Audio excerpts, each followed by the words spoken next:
वर्तमान समय राज्यर स्थिति जहा जे गोटे सरकार ओडिया अस्मिता को आधार करिकी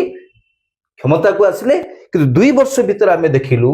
डबल इंजिन सरकार थिबा सत्वे से जो बड़ी भाबे ओडिया अस्मिता को तिल तिल करके मारुचंती ओडिया स्वाभिमान को जो बड़ी भाबे से कुठारघात करूचंती एहा को जने ओडिया हिसाब रे मु सही पारुनी जन युवपीढ़ी हिसाब से मत बाधुची जे एभली गोटे सरकार को आम बाछिलु और गोटे एभली षड्यंत्र शिकार हो गले ओडिया माने जफर कि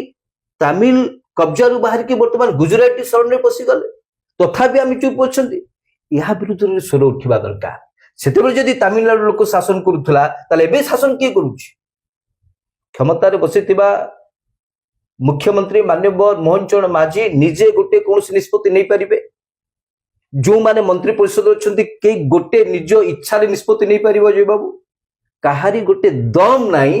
जे बिना गुजराती परमिशन रे एमाने गोटे खाता बा गोटे फाइल रे दस्तखत कर सेटा तो मुख्यमंत्री आज निजे भी कहले केंद्र सरकार कर